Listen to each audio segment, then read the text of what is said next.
Oklahoma Senator James Lankford. Senator, great to see you this morning. So our nation is currently $36 trillion in debt. Senator Ernst has laid out where we can save more than $2 trillion. That's a big chunk of change. I know you yourself have written a book on government spending waste. Where do you think the federal government needs to cut back? Well, start anywhere and start cutting there. It's not challenging. It is a target-rich environment when you stand in the middle of government and look for areas of inefficiency, and it's a good day to be able to go after waste on it. So I would tell you, in every single agency, there are areas that we can be more efficient, but there are big ones when you deal with things like the grants. My taxpayers in Oklahoma were paying for drag shows in Ecuador. They were paying to study the secret language of butchers in Paris. They were paying for Napa Valley, one of the richest areas in all of America, paying for them to get a new wine walking trail. I mean, this is the kind of waste that just drives people crazy in Oklahoma and all across the country to say, why is my money going there? I wanted to go to national security. I wanted to go to defending the border. I wanted to go to veterans. I wanted to go to the key places, transportation, the things that government is supposed to do, not in wasteful spending. Yeah, wine trail seems lovely, but I don't think that's where our priorities should be right now. So just yesterday, Florida Congressman Jared Moskowitz announced that he is becoming the first Democrat to join the Doge caucus in the House. And Ohio Congressman Greg Landsman has also said that he would be open to joining. Do you expect you'll start to see more Democrats in the House and Senate open to joining and working with Republicans to cut government spending?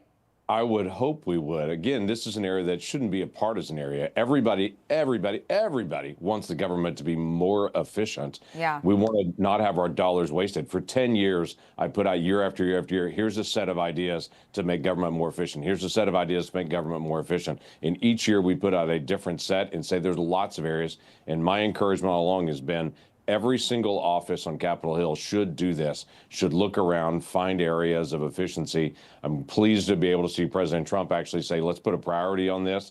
Let's bring all these different ideas together and let's start actually implementing them.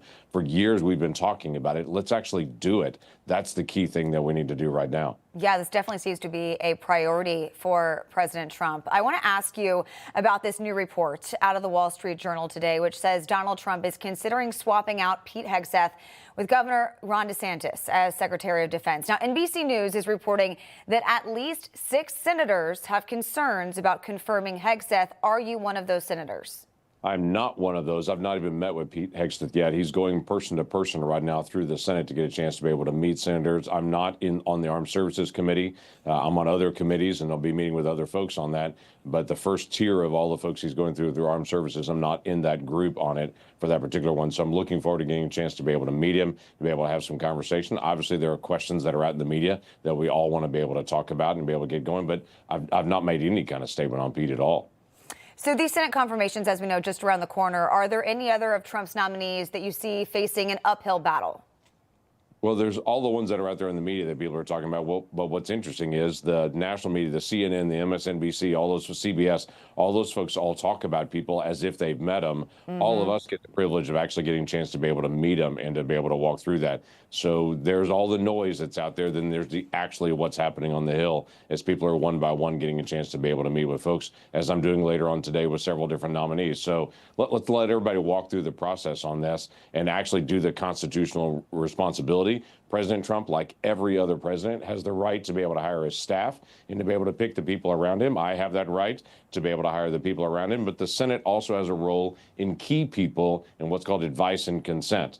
Very often, everybody is put in place on that, but there'll be a couple of folks that'll go through the process that there'll be a few senators that'll say no to.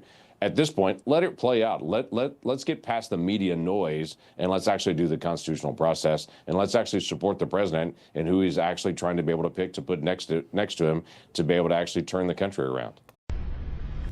Information. Truth is freedom. Is Newsmax. It's real news for real people.